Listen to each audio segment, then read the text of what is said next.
All right, hi everyone. Thank you so much for joining us online for our grooming and child sex trafficking awareness training. Um, we will have a question and answer session at the end, so please be sure to send your questions through the chat and we'll be sure to answer them at the end. I'd like to introduce the United States Attorney's Office First Assistant United States Attorney Ryan Ellison, who will be starting us off today. Well, good morning, everyone. My name is Ryan Ellison, and I serve as the First Assistant U.S. Attorney for the District of New Mexico.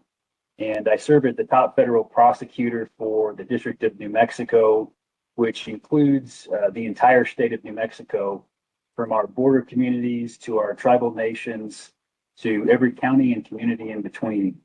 And I want to thank each of you for joining us today for the online grooming training. And thank you for taking the time to be here. I also want to thank Eliza Sultan for reaching out to my office to propose and coordinate and help make this training possible. We very much appreciate her partnership and the expertise that she brings to today's session. The professionals that are participating in this training come from different disciplines and different agencies, but they are all here for the same reason, and that is to better protect children from exploitation. And that reality is the way that offenders, the reality is that the way that offenders target children has changed over the years. Years ago, it was the fact that many people, pictured a predator lurking in somewhere in the physical world. Today, that predator may be sitting behind a screen, reaching children through social media, gaming platforms, messaging apps, and other online spaces that they use every day. And what has not changed is the harm that these crimes cause. Online grooming is not a harmless conversation.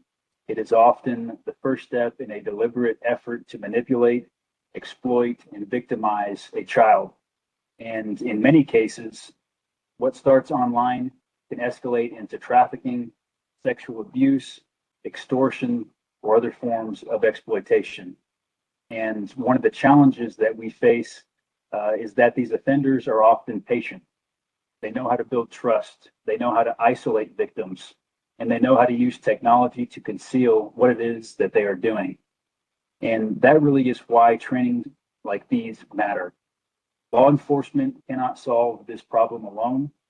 Prosecutors cannot solve it alone, and neither can schools, social service providers, victim advocates, or parents. Protecting children requires all of us to understand how these crimes occurred, recognizing the warning signs, and working together when we see that there is a child at risk. Throughout my career, I have seen the damage that these crimes leave behind. Victims often carry the effects of these crimes for many years. And that is why prevention, early identification, and intervention are so important. The information that you receive today has practical value. It can help you recognize grooming behaviors, identify victims who may need assistance, support investigators, and ultimately to help prevent future exploitation of children.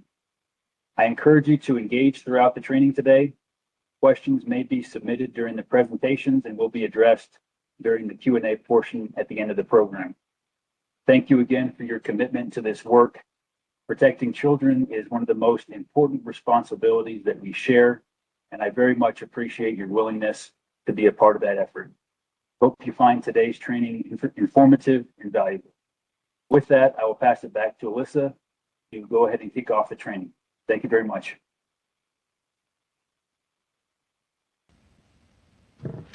All right, we will now hear from Eliza Sultan, who is the woman who made this all possible. Thank you, Eliza. Hi, good morning. Thank you so much for that introduction. I want to thank First Assistant U.S. Attorney Ryan Ellison for agreeing to host this and his amazing team for collaborating with me on this, and all of the panelists who are here, and to all of the participants who are here. All of us are here because we care about child safety and we care about child welfare. And just to give you a little bit of context, how I got involved in this was our family had a personal experience where we needed the justice system. And it was my experience after that I realized my son at the time, after the justice system had delivered justice in our case, he said, you know, Mama, justice in our case was not enough. We need to do something to help other children who have experienced this and are going to go through what we went through. And so he pushed me to start working on legislative initiatives to address how children testify in New Mexico, which is quite difficult. They have to testify in person without any accommodations in front of the person who allegedly hurt them. And so the legislative effort was not successful, still ongoing, and that led me to write a book for survivors and their families to understand what to expect when faced with having to testify. And what led me to this subject matter was actually something that could happen in anybody's house. It could happen in your house, and it happened in my house.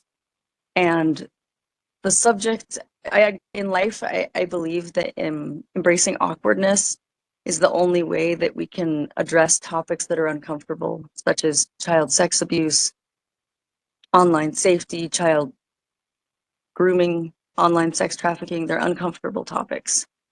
And so I will tell you that I was making dinner one night, and my son was doing this is a few years ago, my son was doing his regular policing of his sister's iPad. And he came across some chats on an online platform that were extremely explicit and probably, if it hadn't been discovered, may have led to trafficking. But being the older parent that I am and being a bit behind the 8 ball on technology, I didn't know what to do, but I knew I had to do something. And so I contacted someone I know through my professional work in law enforcement, and they said that, you know, I mean there was, unfortunately, there wasn't enough on the computer to be addressed. But what I did know is that I needed to get up to speed. And so I talked to some other parents, and all the parents feel completely unarmed, unequipped to address the speed at which the technological world is in our children's hands. And so I decided I took a class on online safety, and it was uncomfortable. It was eye-opening, but what I walked away with was realizing that I had learned enough to have that awkward and uncomfortable conversation with my children. And I do believe that my daughter's run-in with that online predator was enough to be pretty scary in itself. However, I did take a no-holds-barred, scared straight tactic to talk to them. And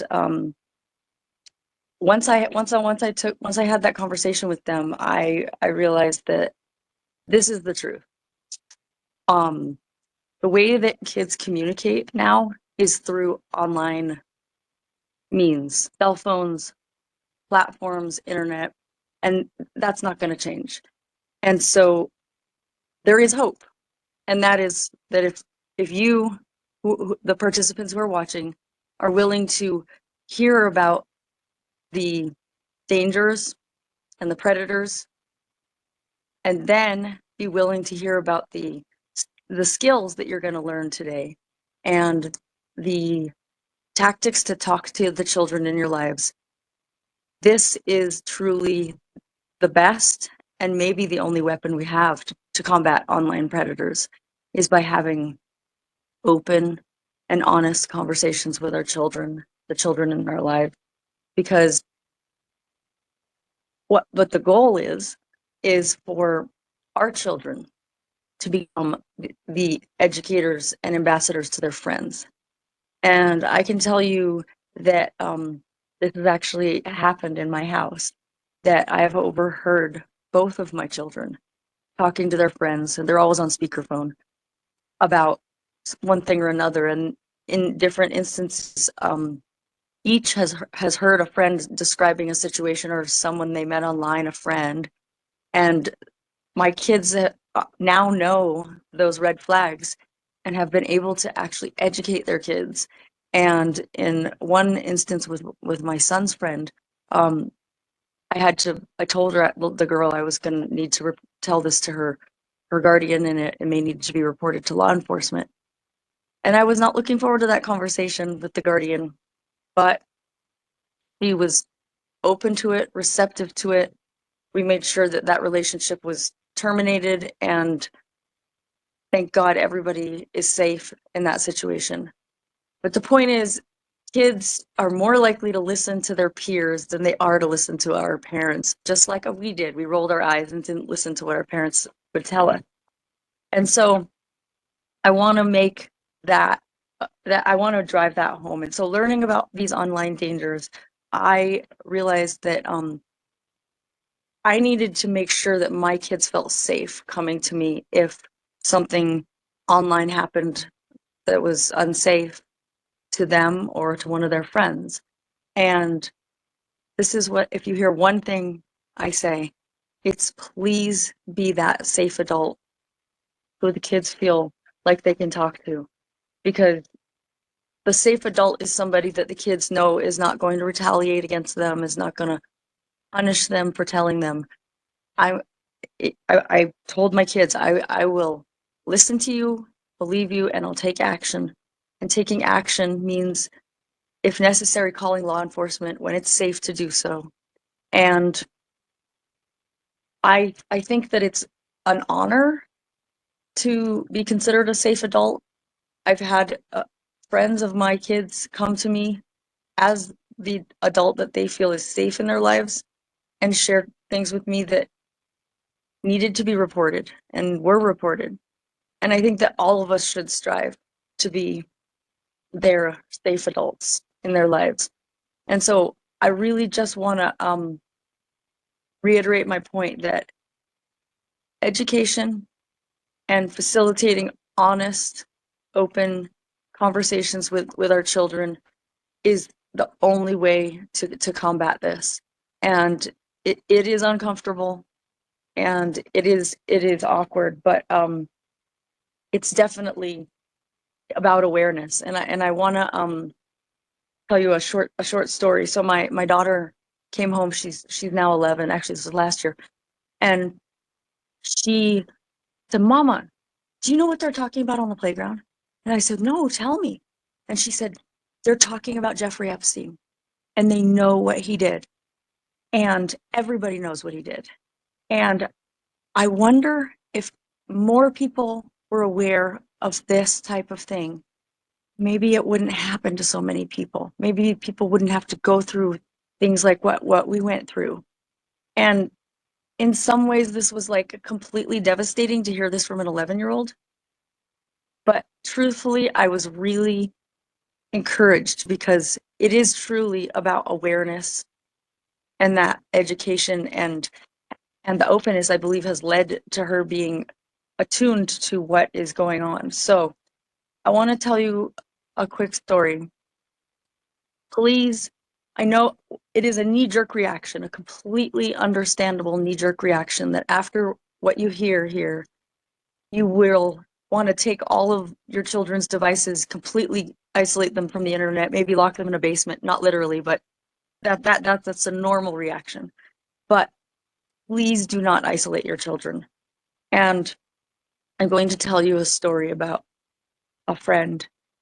And my daughter had a friend who was 10 years old, and she lived in another state, and the parents were very, overly protective and concerned, and didn't get, I don't believe, adequate training on they did get the training on the dangers, but they didn't get the training on the prevention side of it. And so the girl was already experiencing bullying at school, and they lived in a rural community, and she was very isolated. And her parents took away her means of communicating with her peers, her online access, her phone, and she was isolated and she became depressed. And my daughter stopped hearing from her. And it was her sister who contacted my daughter to say that her sister, who was 10, had taken her life by suicide because she was feeling depressed and so isolated. And so I want to share this with you to emphasize that isolating our children and is not the answer.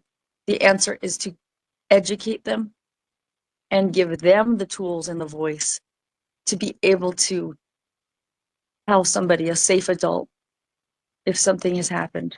And so I want to just say that the professionals who are on this panel are here because they care about children, they care about your children, and they're going to share information that is going to be eye-opening and probably somewhat alarming. But my hope is that you will leave here today feeling like I did, prepared and prepared with the skills to talk to your children. And it's an ongoing conversation. And now we have a system in place in our house where we do regular cell phone checks, regular checks. And I will say, since that incident, thank God nothing has happened. And there have been things that my kids have said, something happened online. Can you look at this and tell me what you think? So the point being, when a child comes to you, please listen to them, please believe them, and be that safe adult. And I want to tell you that the work of Darkness to Light was how I first learned about child safety, child sexual abuse, body safety, and that information changed the trajectory of my life and my children's lives. And that was what initiated me talking to them, and later the disclosures that led to our experience with the justice system. So it is my humble, profound honor to introduce Rhonda Newton, who is the CEO of Darkness to Light. Thank you for hearing me today, and thank you for hearing my story. Thank you so much, Eliza. Takes such courage to share those personal stories, but it makes such a huge difference with how we work through all of the issues that are before us, right? For those on the call, as Eliza said, I'm the CEO of Darkness to Light. Darkness to Light is a national nonprofit with a core belief that protecting children is an adult's responsibility. We have trained over 2.4 million adults across over 100 countries to create safer environments for youth. Today, you've heard from Eliza, you've heard from our U.S. Attorney. You'll hear from professionals who their work often begins after exploitation has already occurred. My role is a little different. At Darkness to Light, we focus on prevention. When we talk about child sex trafficking, when we talk about online grooming, we often focus on the point of exploitation itself. But prevention asks a very different question, right? It asks, what can adults do before a child becomes vulnerable to exploitation? And the encouraging news here is that prevention is possible.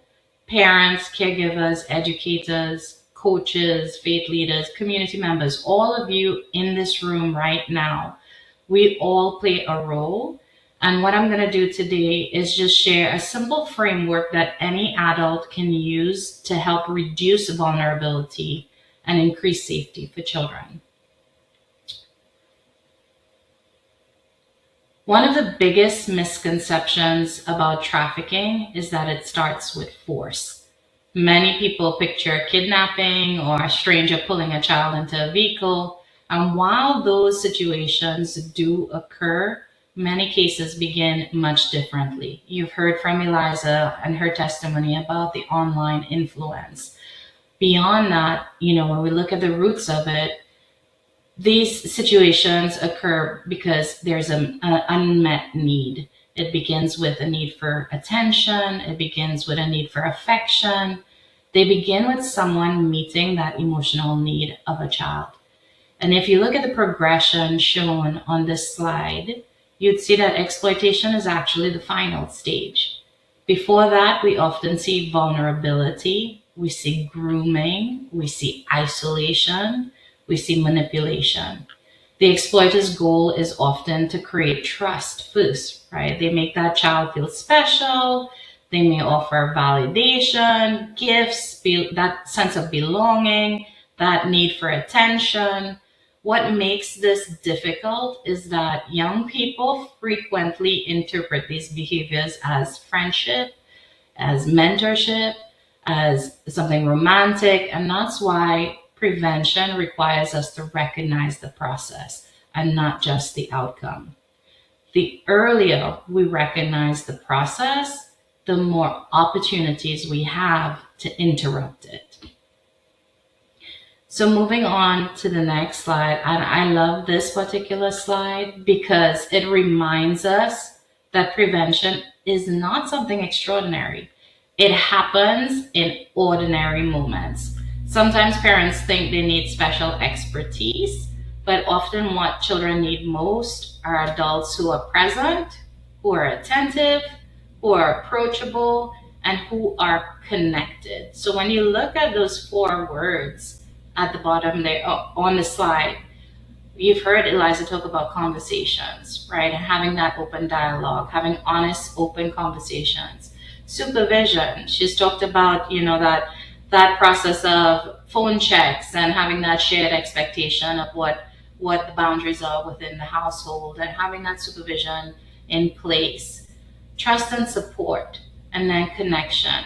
Now, these may sound simple, but they are extremely powerful protective factors, because when a child feels connected to safe adults, they're going to be more likely to ask questions, they're going to be more likely to disclose concerns, and they're more likely to seek help and less likely to rely on an unsafe relationship to meet those emotional needs. So that's how we can interrupt before the act of exploitation happens.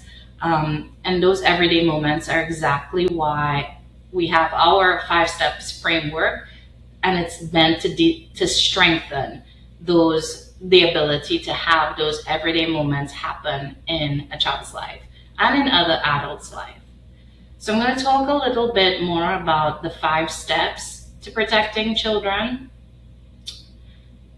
And Darkness to Lights prevention work, this framework, it focuses on these 5 actions that adults can take. They aren't 5 steps that happen all at once. They're ongoing practices, and we apply them in several different channels, whether that is how do you become an upstander in a child's life, or how do you prevent child sex abuse. What we're looking at it today is specifically through the lens of child sex trafficking prevention. And as we walk through each step, I encourage you to think about your own families, your own communities, and the children in your life, because this can make a huge difference when applied. So going through the first step, that first step is learning the facts. So if we could move to the next slide. With learning the facts, we're learning exactly that, the facts. And we have some professionals on here, a great group of people on this panel who will go into detail about the myths. And that's what we don't want to lean into, right? It's not about the myths, it's about the facts. And one of the most important facts is that exploitation increasingly begins online. We're talking about gaming platforms, we're talking about social media, messaging apps, group chats, so many tools and devices that are out there that, Eliza talked about being an older parent. She's a teenager, and there's so much that these kids know that we are challenged to come up to speed with. And the fact is that exploiters know that. Another important fact is that grooming rarely feels dangerous in the beginning, right? If it ever felt threatening immediately, it just wouldn't work. So instead, it often feels supportive. That person would seem understanding, they would be interested, protective, generous, And that's why we often use the phrase trafficking often begins with trust before control. Many young people don't recognize manipulation because manipulation doesn't announce itself. It develops gradually. So my personal reflection question to you guys is to think about the digital spaces your child spends time with and in, and would you know if someone was slowly building influence over them? For step 2, which is minimizing opportunity, it's actually one of my favorites because it's extremely practical.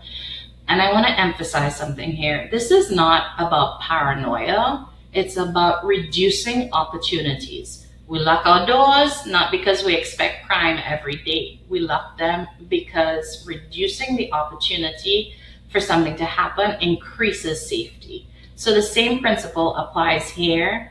We should know who has access to our children. We should pay attention to adults and older peers who spend significant time with them. In our research, we found some concerning data where, there's a lot of peer-to-peer abuse that has been happening. And so we want to know not just about the adults, but also the older peers who spend significant time with our children. We should establish those healthy digital expectations. And it's not because we don't trust our children, but it's because we would understand how grooming works, right? One of the strongest prevention tools available to families is reducing secrecy. The more secrecy an exploiter can create, the more influence they gain. And the more open communication exists, the harder exploitation becomes. So we want to nurture that open communication. We want to make sure that we're reducing any instances where our children can be targeted.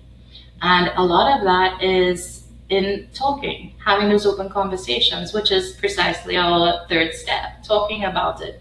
One of the most important and critical steps that you've heard mentioned even at the start of this training, this webinar. And what the research tells us is that children who feel safe talking to adults are more likely to seek help. Many parents, they worry they'll say the wrong thing. Before I was in this issue space, I always try to find the perfect words, but the reality is that silence is usually more dangerous than any imperfect conversation that you can have. You do not need a single perfect conversation. You need many small conversations over time, throughout childhood, throughout adolescence. And, it could start with just simple conversation starters. We have a couple on the screen here. And I like these because they're curious rather than accusatory. We have some instructors who say you lean into curiosity and not condemnation, and that opens up a space that is safe for communication to happen. So some of those are simply asking, has anyone online ever made you uncomfortable? What would you do if someone asked you to keep a secret from me? Those questions create opportunities for dialogue. They communicate to that child, you can talk to me. And that message can become one of the strongest protective factors in a child's life. And then we move into step 4, recognizing the signs. And when adults think about signs, they often want a checklist, right? But children don't always present in the same way. And that's why I encourage people to focus on patterns and changes. What has changed? What seems different? Is this child becoming unusually secretive? Is there some sudden anxiety that is happening? Is this child being withdrawn? Is she he not participating in family gatherings, events, very withdrawn in that case? Is there any kind of new relationship, a new controlling relationship in that child's life? Is there any, tendencies to guard their devices? They don't want to show you anything. They take it away before you can see. Do they have any gifts that are unexplained? You don't know the source of them. These are signs, but they don't necessarily mean trafficking, but they can indicate vulnerability. So if you remember the process at the beginning, that's one of those stages prior to exploitation and exploitative acts that we could interrupt. And that vulnerability, if noticed, it deserves attention. The goal here, though, isn't to become suspicious of children, it's to become, like I mentioned before, curious. Curiosity opens conversations, and judgment often shuts them down. And that's the last thing that we'd want to do. And finally, we talk about in our framework, step 5, which is react responsibly. And this step is critical. When a child discloses something concerning, our first reaction matters, and it matters a lot. The child is often watching our face before they hear our words. So if we panic, they may shut down. And this is not easy. I know it's so hard sometimes to regulate our own emotions when you're hearing something that's distressing, but we have practices, we have things that keep us present that will help us minimize that show of anger, that show of panic, because all of those can convey to that child that they are responsible for the situation.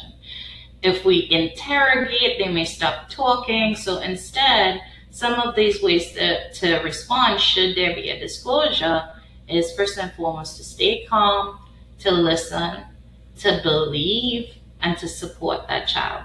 That simple statement at the bottom of this slide may be one of the most important things a child ever hears, which is, I'm glad you told me.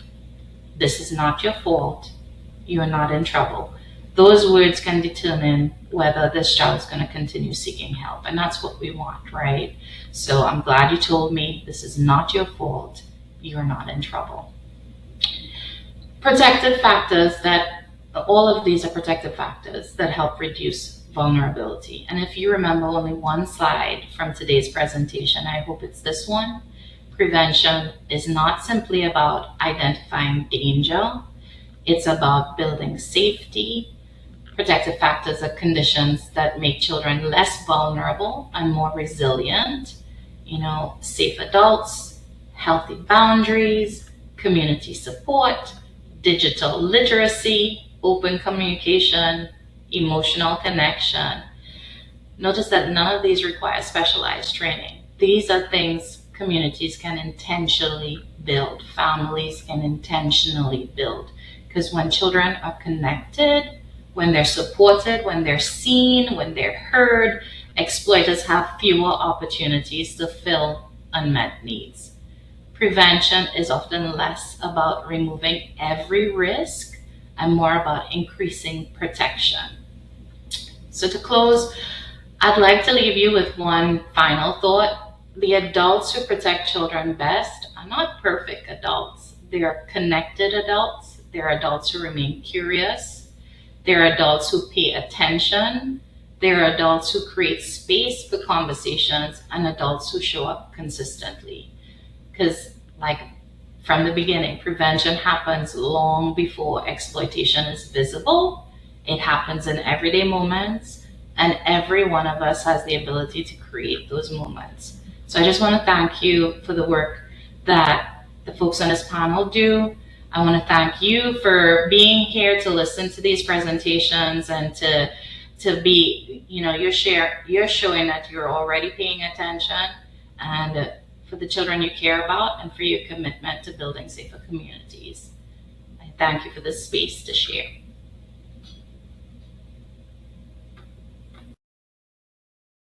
Thank you so much, Rhonda. We will now hear from HSI from Homeland Security Investigations, Sean and Tara.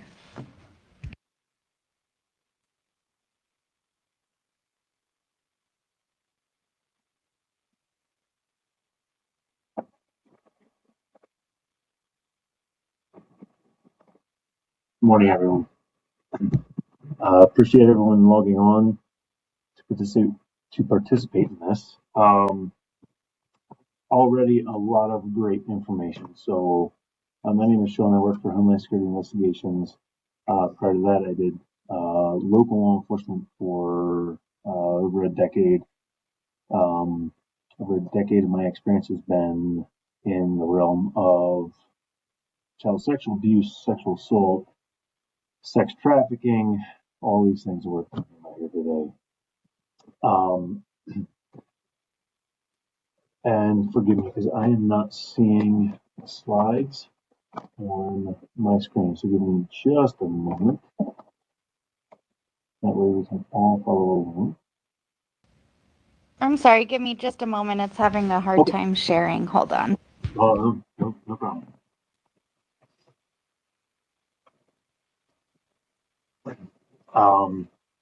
To fill the silence, I'll just go ahead and comment on everything that Ms. Newton had just spoke on,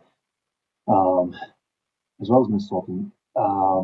Those uncomfortable conversations, fostering a relationship with your child that they will, or other children that are in your sphere of influence, right? If you're able to foster a relationship with those children, it could be somebody you coach, somebody that is a friend of your child, whomever it may be.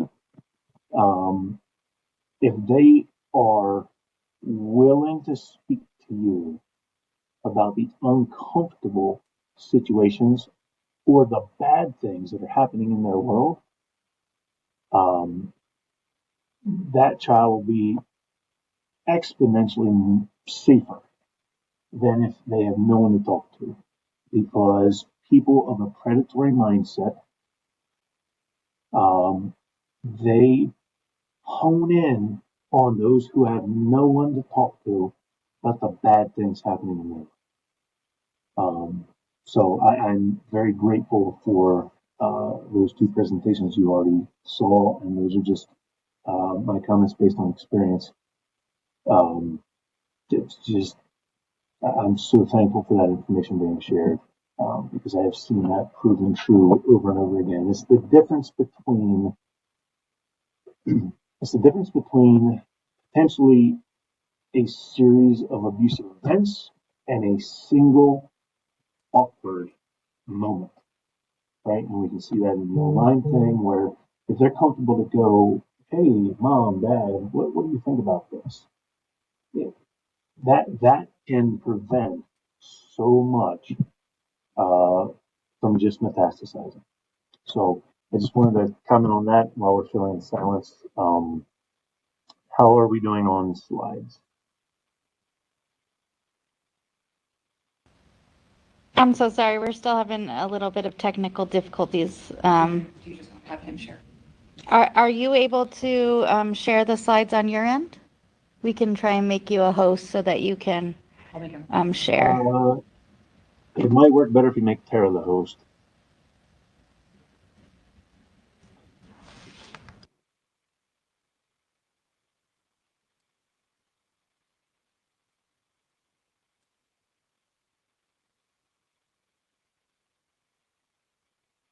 Doesn't look like it's coming in yet, is it?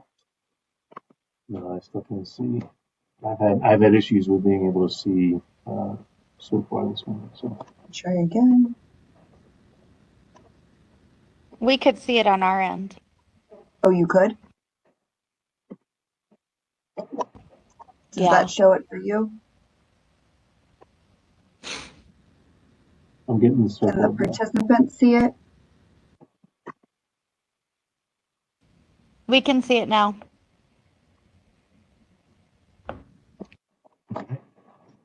Well, I'll just Okay. pull it up on mine and we'll go from there. All right. And Sean, I'll try to click through as you move through the presentation. All right. Oh, Thank you to all the participants. Thumbs I up. can see it now. I don't know what just happened. So, Okay. all right. Love technology.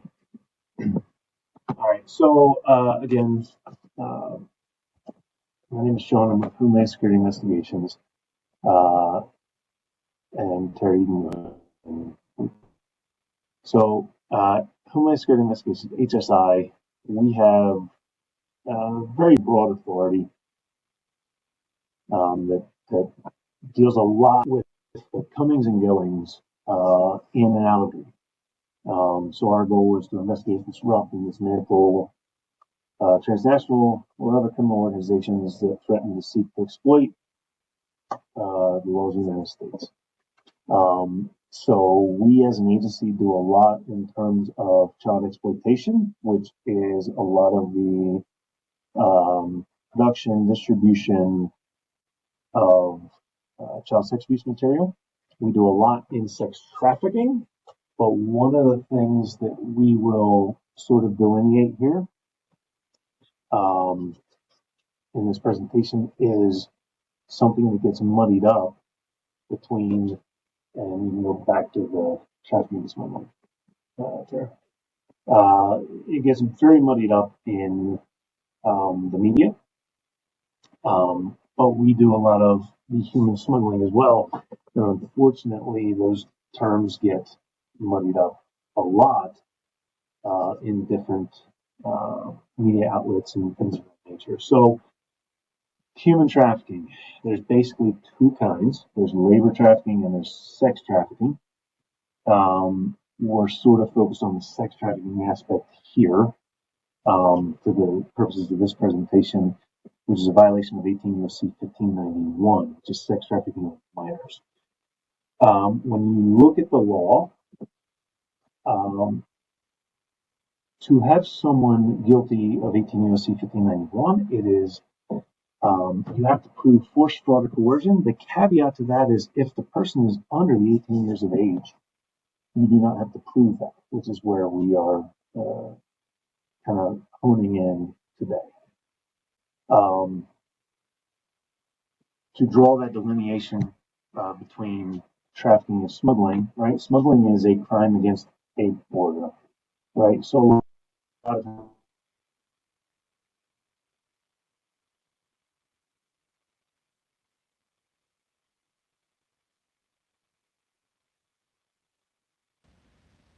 Sean, we lost you.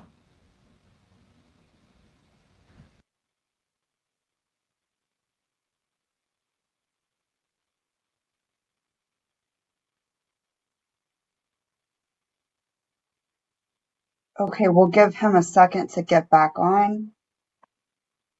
Sean, jump in if you can, but I'm Tara. I'm also HSI special agent, just like Sean is, and I believe he was discussing the smuggling side of this. And so smuggling is transportation based. This is the crime of bringing someone from another country across the international border into the United States. It can be any country, and the presence of that person is a crime federally.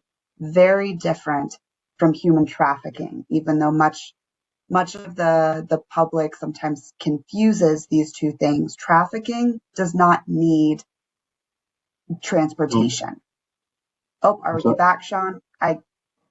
was I not coming through? You didn't come through at all, so I jumped in with the human smuggling definition and then went on that human trafficking does not need that element of transportation.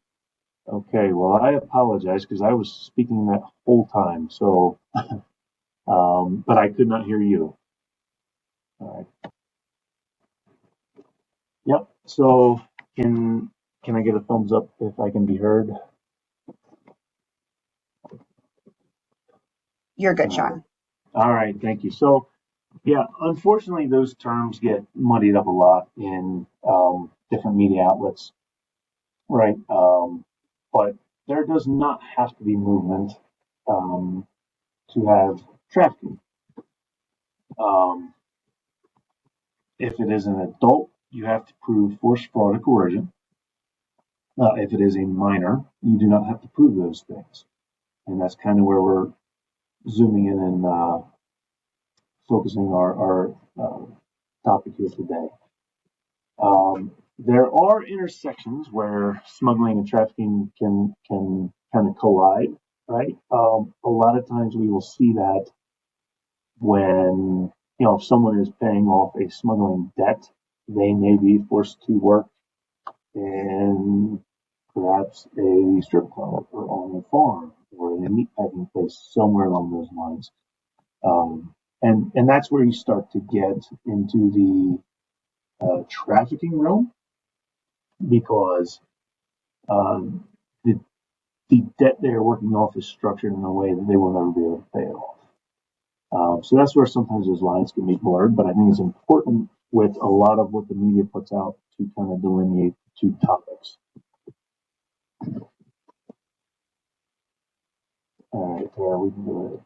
All right, so as you can see on the slide, victims can be of any age, race, ethnicity, sex, gender, nationality, immigration status, right? A lot of times we think that trafficking is sometimes an immigration-related issue, and it's truly not, right? Socioeconomic class.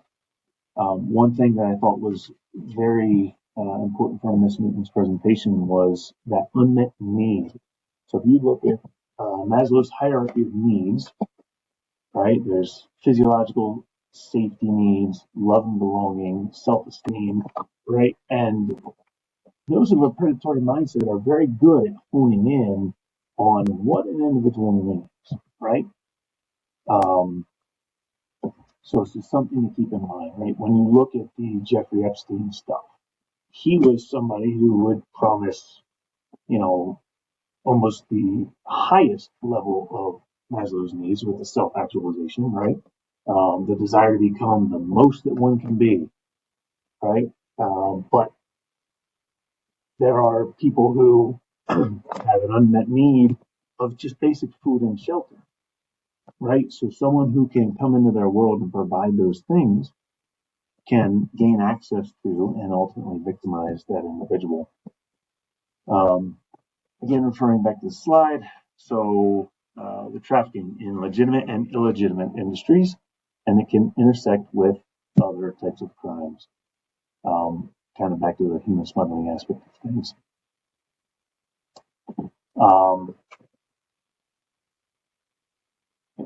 We can move on there.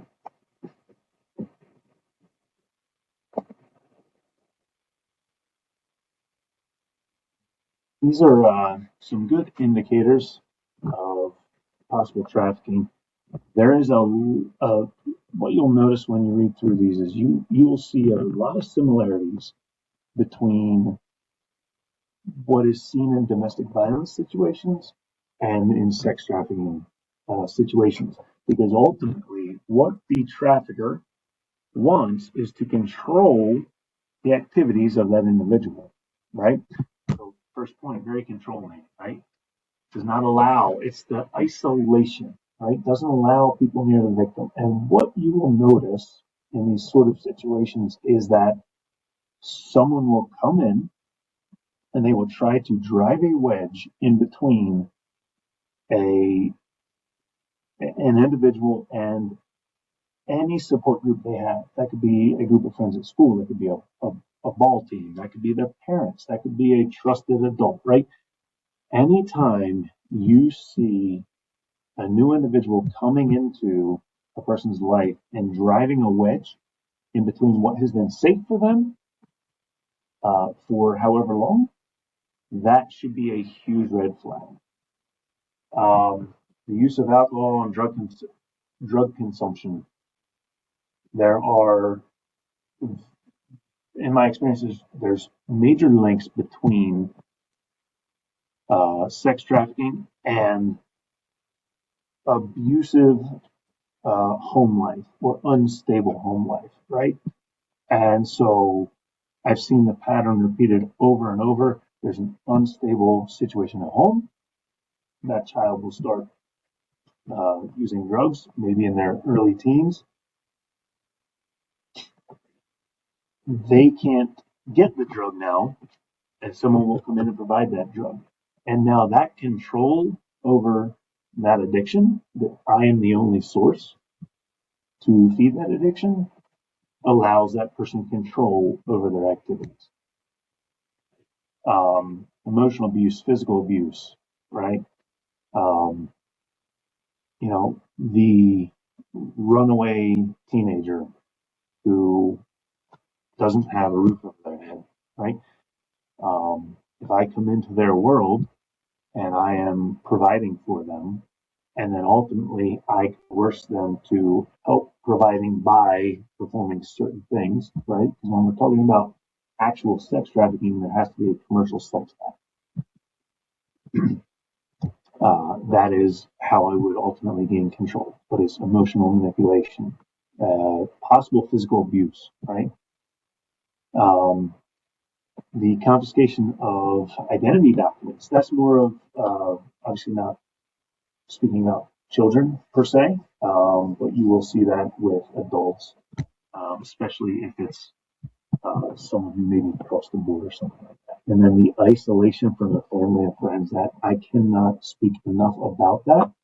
And it goes right back to Mr. Elson spoke about it, Ms. Sullivan spoke about it, Ms. Newton spoke about it, that isolation, whether it's the online isolation or the social isolation, that is a huge indicator. And that is something that the bad guys of a predatory mindset seek out. They want someone isolated.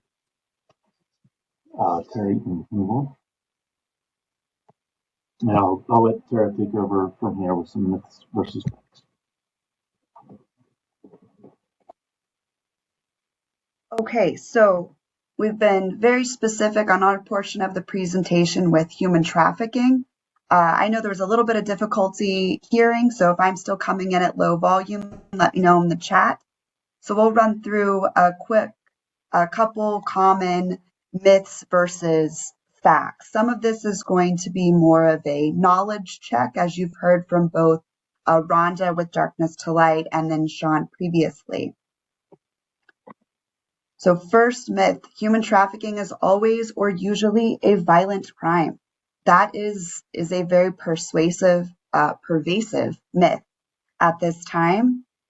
Most traffickers are using psychological means such as tricking, defrauding, manipulating. You heard Rhonda discuss that many of the victims or survivors will believe that they are in a romantic relationship, that this person is their boyfriend. They may receive clothing, pedicures, manicures, believe that they are in this relationship when at the same time, this individual is trafficking them and profiting. As you heard Sean mention, they are commercial sex acts. That's what makes human trafficking different than some of the other child sexual abuse. Same with this. People being trafficked are physically unable to leave their situations. They're held against their will.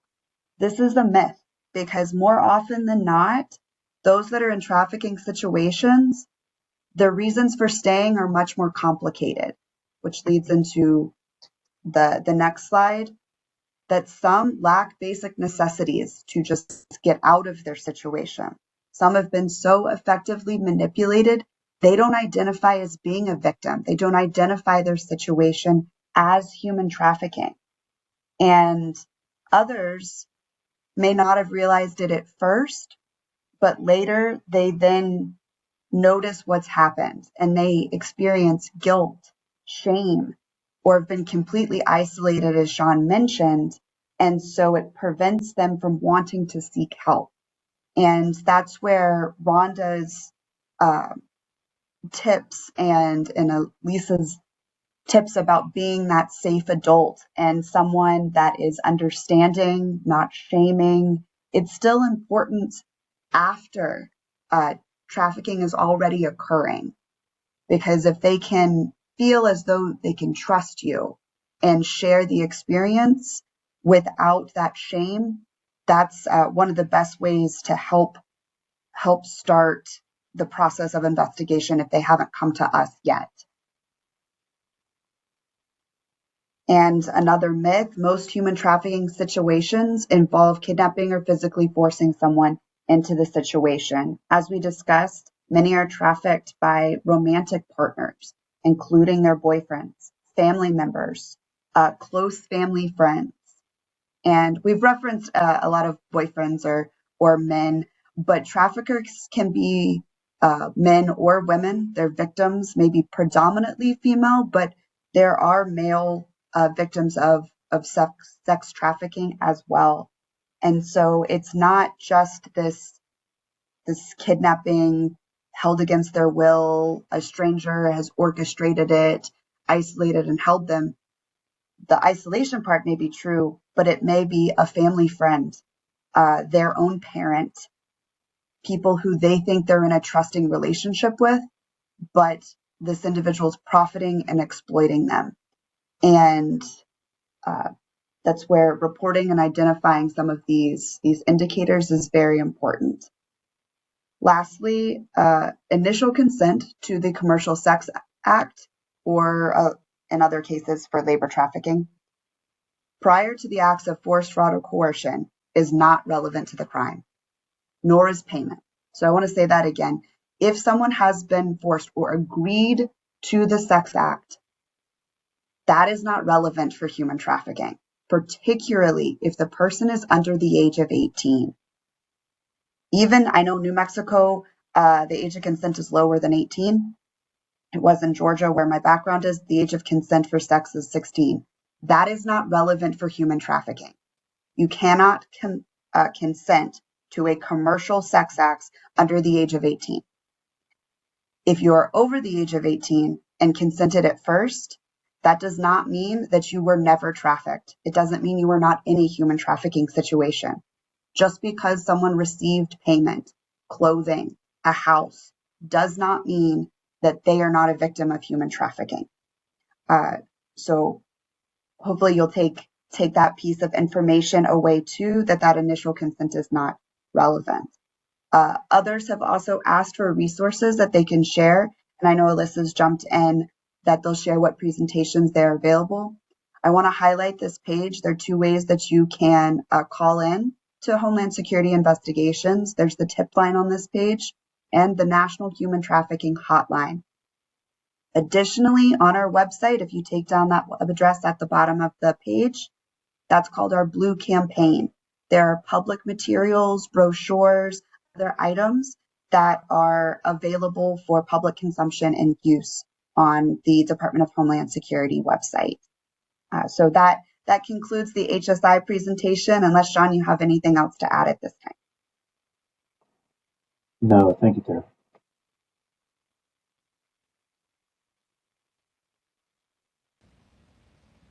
All right, thank you so much, Sean and Tara. We will now hear from Assistant United States Attorney Zachary Jones with our office here, and also from Nancy, who is a special agent with the FBI.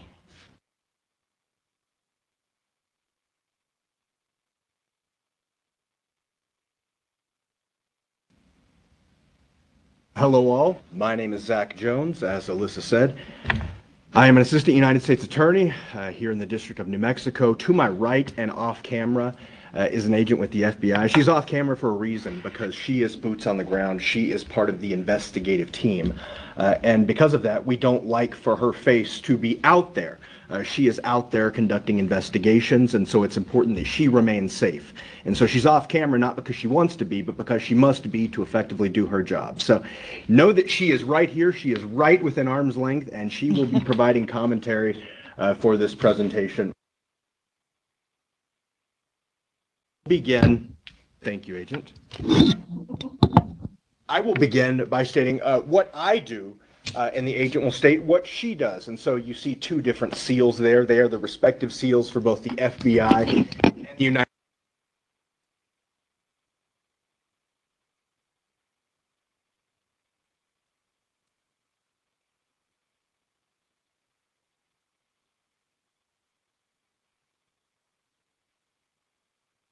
States.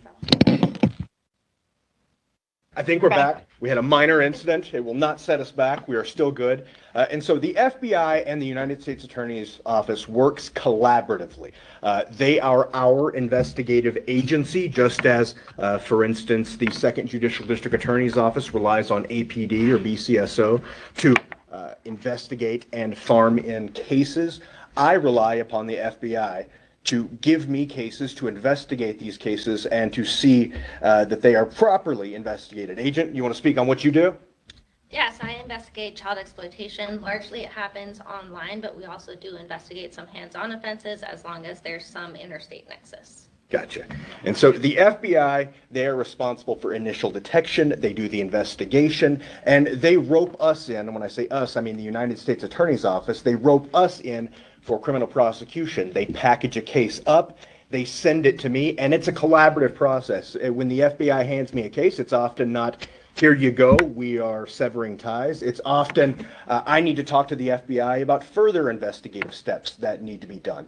Either way, when a prosecution is initiated, we reach out to the victim as we are required to do. That's what the Crime Victims' Rights Act says. As a prosecutor, I have a duty to confer with all of my victims, and we do just that. And the FBI and I take that very, very seriously. All right, so what crimes do we primarily see? And so the agent was talking about the latter three bullet points, and I'll raise a couple things here. CSAM, that stands for something. It's child sexual abuse material. It's kind of the new name for child pornography. And the reason we do it is because there is less of a stigma with, I guess, adult pornography. And so we're trying to say this is totally unlike adult pornography. This is, in fact, material that involves the sexual abuse of children. And so we're trying to take it out of the realm of anything that is humanly acceptable. And so when you see CSAM, that's kind of what you used to think of as child pornography. So CSAM, production, receipt, distribution, possession, anything like that is unlawful. It is a violation of federal law. And why I have that asterisk up there with sexual abuse of minors is the locality with which it occurs has to be right. So I can prosecute sexual abuse of minors that occurs on, say, military bases, Indian reservations, federal enclaves. Oftentimes it falls to state practitioners, district attorneys, because I do not have the jurisdiction to prosecute sexual abuse of minors unless it involves an instrumentality of interstate commerce, that is, an offender trying to use a phone, a car, something like that. That's when the agent can investigate, and that's when I can prosecute.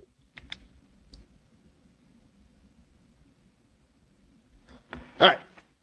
So I pulled a couple of press releases, and these are recent press releases, and these are a good indicator of the crimes we prosecute in this realm. And I say we, I mean attorneys in the District of New Mexico. And you'll see a couple of disturbing things here. So look, this is just January of this year, and we see more and more and more of these. And this is online sextortion. And you see the mediums by which this crime was perpetrated: Snapchat, Instagram, TikTok, all of this sort of stuff. And when I say sextortion, it is a relationship between an adult predator and a child. And it might have started out kind of innocent, but as it grows, the adult asks the child for more and more things, perhaps child sexual abuse material. And then when the child just decides to cut the adult off, this is where the sextortion comes in. At this point, the adult says, hey, give me more pictures, or I'm going to leak what you've already given me. Give me more pictures, or give me money, or I'm going to leak what you've given me. I'm going to tell adults about this stuff. This sort of sextortion is a federal crime. It will result in stiff sentences, and it's something we're seeing more and more of. Agent, you got anything? I'd like to point out that this case was actually reported to our state and locals, and our task force partners brought it to federal prosecution. Thank you, Agent. All right, another one that I'll point out, and this is for a couple different reasons. So this is the production and possession, and you're smiling. It seems like you know this case. Okay, and so I want to point out a couple different things. First, former student doctors. So child predators are not people who are seated in their mother's basement, who are look like predators. They are amongst us in the community. They do not reveal themselves. They can be anybody in the community, and so you must have your guard up as a parent or guardian at all times, because you have people like this in the community. Agent, do you want to speak to this one? We'll talk about grooming a little bit later, but these are the people that are charismatic, and so they hide very well in our communities and use their positions and those traits to get access to your children. Thank you, Agent. Okay, so these are the trends, the high-level trends that we are observing in law enforcement. So number one, NCMEC cyber tips are growing at a rapid rate. Since COVID, they have more than doubled. And a NCMEC cyber tip And so NCMEC is the National Center for Missing and Exploited Children. They are the national repository for information regarding CSAM material. And so, for instance, if somebody uploads a piece of CSAM to a Google Drive, Google will see that, will give a cyber tip to NCMEC. NCMEC will then forward it down to agents like the agent to my right. These sorts of cyber tips have more than doubled, and that is troubling. Another troubling trend, AI-generated CSAM, like deep fakes, like entirely AI-generated stuff. We're getting more reports than ever, over 1 million since 2025. In addition, the financial sextortion that we talked about previously, those crimes are on the rise. Automated grooming, rather, and this one is exceptionally troubling. And so oftentimes it used to be if there was a predator, he had to put in good old-fashioned legwork. He had to groom a child one-on-one. That is no longer the case. Predators can use chatbots to focus their attention on 100 children at once, such that if one proves fruitful, then they can pursue a predatory relationship with that child. And so AI, not all good here, and we are seeing increasing frequency of this disturbing trend. HSI sort of spoke about this, but sex trafficking via the Snapchats, the Instagrams, with an idea of meeting in person, that's always there, and that's growing in popularity amongst predators too. Agent? Nothing to add. Got it. All right. So the risks of social media, and they are apparent, but they do warrant mentioning. So number one, when a child is on social media, they are able to be accessed by online predators, whether that be for immediate sexual exploitation or future grooming. And then there are other things. Social media isn't always great for a child's health and well-being. You have all of these things out there, seeing disturbing material, even if there isn't a predator trying to get after that child immediately. But you have cyberbullying. You have all of these things online which pose a risk to the child's health and well-being that aren't even in the realm of online predators. Anything? No. Got it. Okay, I got a pop quiz for you. Okay. You didn't know this was coming. All right. All right, so take a look at those icons. Okay. Can you name all 6? Yes. Okay, name them. YouTube, Facebook, TikTok, Instagram, Snapchat, and I think that's WhatsApp. There it is. So they have permeated our daily lives. We know about all of these apps all the time, and your children are no different. And so the big 4, YouTube, TikTok, Instagram, Snapchat, used by nearly every teenager, and to a disturbing amount. 20% are on YouTube almost constantly. TikTok is about the same. There's also some that I'm bringing up. WhatsApp is used quite frequently. Facebook is actually the only one that I saw a decline, and I think that's kind of, people see that in society. I think Facebook is becoming like an old person's game. Yeah. Your parents are using it, no longer are the kids using it. But these are the apps that are accepted, and predators use these apps to gain access to your children and your teens, and so you need to know that. All right.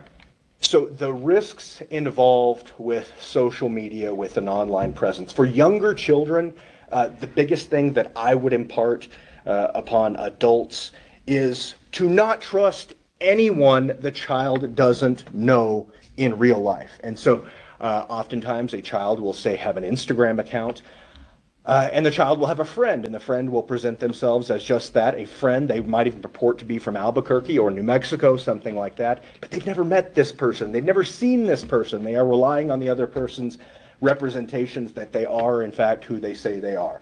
And so for younger children, it needs to be impressed upon them. Do not trust anybody you do not know in real life. And not only that, not only just people that you don't know in real life, but people that you can't say this is, in fact, their online persona. That's also prevalent. Tweens and teens, same sort of thing, but the risk grows because not only are they talking to people that they don't know in real life, but the problem expands such that they are more likely to meet these people that they have never met in real life. And that is a huge thing. Agent, do you have anything on that front? Also, even if you know somebody in real life, not everybody is a trusted adult. And so if you have teachers or coaches or something to that effect and they're asking you to keep a secret, that's not a trusted adult and you should talk to somebody about that. Yes, ma'am. Thank you. All right. I was going to play this, not going to play it. It never goes well on these sorts of online things. But what this is, let me tell you about it. It's Roblox. Everybody has heard of Roblox. Whenever I talk to children who've, for instance, been the victim of sexual abuse, I ask them, what are you doing? How did you spend your time? They say, I play Roblox. And every time I hear it, I go, oh.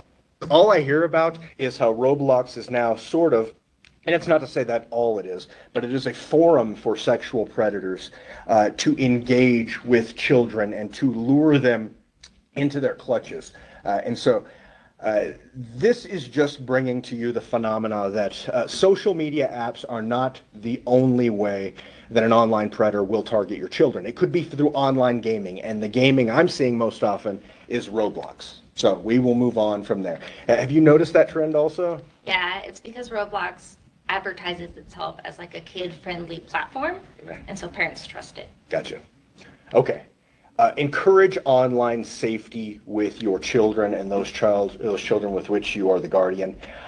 These are a lot of things, and so you can be the police officer for your child. You can maintain privacy settings, parental controls, do all of these things. But as Rhonda has said, Eliza has said, what really gets results is maintaining this open dialogue about internet safety, that nothing that happens to you is your fault, that people are seeking to exploit you, not because of anything you've done wrong, but purely because of your age. And so we can take all of these safe measures, like the things above the bubble, but it breaks down to, it's what Rhonda said, you have to have open communication. As the agent said, you need to be that safe adult. Encouraging online and cell phone safety, it's the same sort of thing. You can engage in all of these things, disabling cameras, geotagging, but you need to have this dialogue that is open with children such that they can feel comfortable coming to you and explaining if something has gone off the rails. Agent? But not only checking their texts, like all of their private messages on all the different social media apps is important. Yeah, no, that's a good point too. Thank you, Agent. All right, so go through a couple of these apps. Instagram. And so Instagram does offer some good features. I would say number one, and that's why it's the number one bullet point, children must have their account private. If they are private, they cannot be searched for. People who are not in their friend group cannot send them messages. That is not the cure-all, however, because oftentimes children will accept friend invites from people they don't know. And so what I would say is potentially one of the things that an adult must do is cull through a child's Instagram followers and friends and match every one of those followers to a person they know in real life. And the question and answer is quite simple. Do you know this person? Are they in our community? Do I trust them? If not, they are deleted and you cannot be friends with them on Instagram or really any other platform. Anything, Agent? No. All right. Snapchat. I know this one's next, and Snapchat is a huge boondoggle that I see when I talk to youth. The expectation, the cool thing about Snapchat is you post something, and then what happens, Agent? It's supposed to be deleted. It's supposed to be deleted. Is it deleted? No. It never is. And so what happens is a child will their guard is down. They think they are taking something that's going to be deleted. Thus, I can kind of be a little bit more risque. And so as a child, I do something that I wouldn't ordinarily do. But the problem is they're screen recording. There is literally holding a phone up to another phone to record what's going on there. And what happens is nothing on Snapchat goes away, but your inhibitions as a child are lowered. And so you are more prone to do things you wouldn't ordinarily do. But if your child or somebody you know has Snapchat, you need to encourage them and make them aware of this reality, because nothing on Snapchat goes away. I know I prosecute criminal cases, and oftentimes the best evidence that I have, Snapchat records, all of these things. I obtain these records because not only does Snapchat keep them, people keep this stuff too, whether they screenshot it, screen record all of this stuff when they're saying they're not really doing it. People do it. This stuff does not go away. And Snapchat and Instagram are the two big social platforms that are highly used for financial sextortion. So just be super wary of both of those. Gotcha. Agent, have you seen these vault apps? Yeah. What are they? They are apps that hide the content within them. So when parents are going through, looking through their children's phones, looking for anything that should be of danger, they may not click on it because they think it's just a calculator when it's actually something different. Yeah, so if I open up that calculator app on a child's phone who has a vault app, it would be a treasure trove of photos they don't want me to see, videos they don't want me to see, all that sort of stuff. So be aware that these vault type apps exist. Not only that, but Agent, are you aware of code that kids use? Oh yeah, all the time. Okay. And so, and we're all aware of like LOL, JK, those sorts of things, but you're not aware of other things that are well known to kids, and when they are talking to one another, they say these sorts of things, MOS, mom over shoulder, to let the other person know, let's chill out with perhaps the stuff we wouldn't ordinarily say around parents. And so if you see coded communications or communications you don't understand, let that be sort of a warning sign that perhaps your child is engaging in not nefarious behavior, but covert behavior for which an investigation by you should be conducted. And all of this, I should say, the vault app, the code, it assumes perhaps that you don't have the best communication, so you are policing your child. Your child is holding something back from you. And so what I would encourage, even backing up from this, is have the great communication with your child.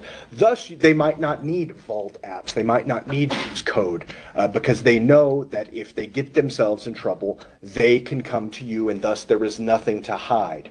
Nevertheless, be aware that this is out there.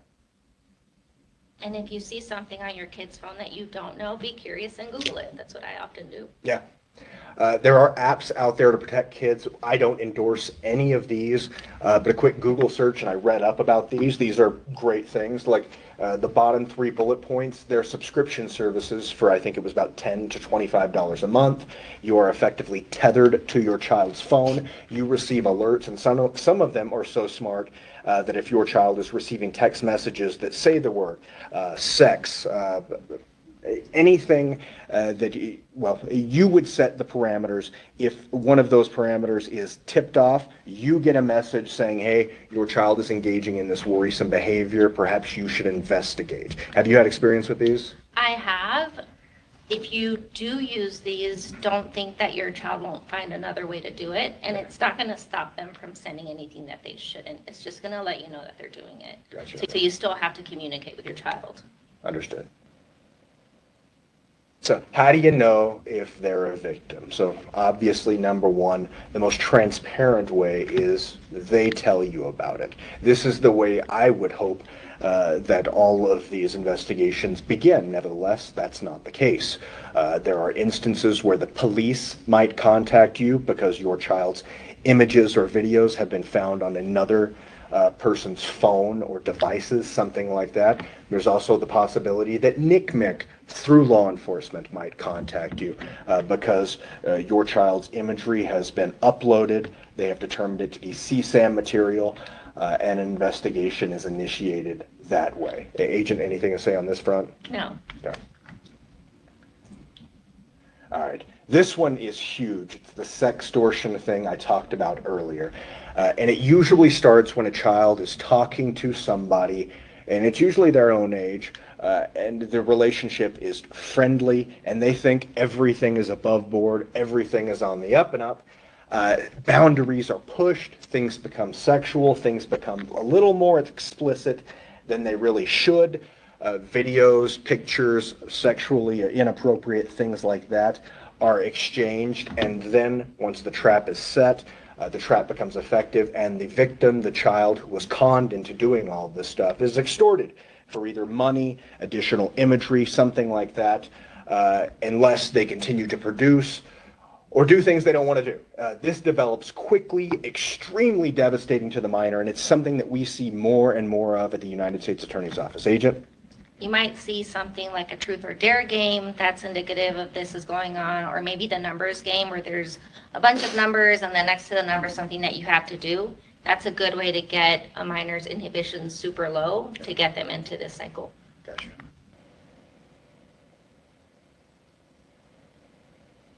hopefully the agent and I have reinforced the notion that it is not a child's fault if a child becomes ensnared in these traps. But it can happen, and we have to explain it for a few reasons. They're curious about this stuff. They want attention. It could be a simple act of rebellion, or it could be subservience or obedience to adults. Nevertheless, it does happen, but the bottom line is children should not be held responsible for an adult's predatory behavior upon them. It is not their fault. We cannot give them that idea, because if we give them that idea, they are going to hesitate to tell us anything in the future.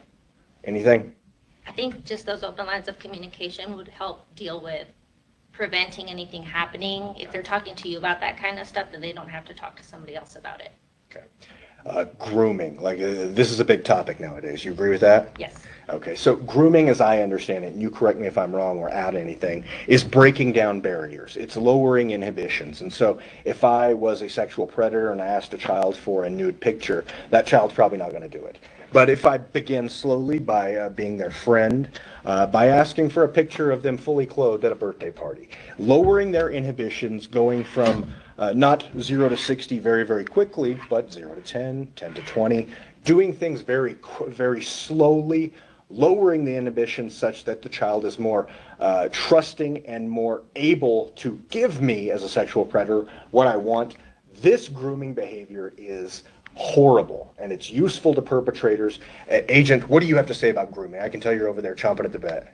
It doesn't happen online, so like it could be somebody that meets your family at a church, let's say, and they might give your child a hug, makes your child feel like they're special, and then they feel like they're friends, and then slowly but surely their intent is to move that relationship from something that isn't sexual to something that will be sexual, so that they don't want to lose that person in their life, so they're not going to tell anybody about it. Yeah, it's behaviors that begin innocuously, and so as a parent or guardian, you need to have your guard up at all times.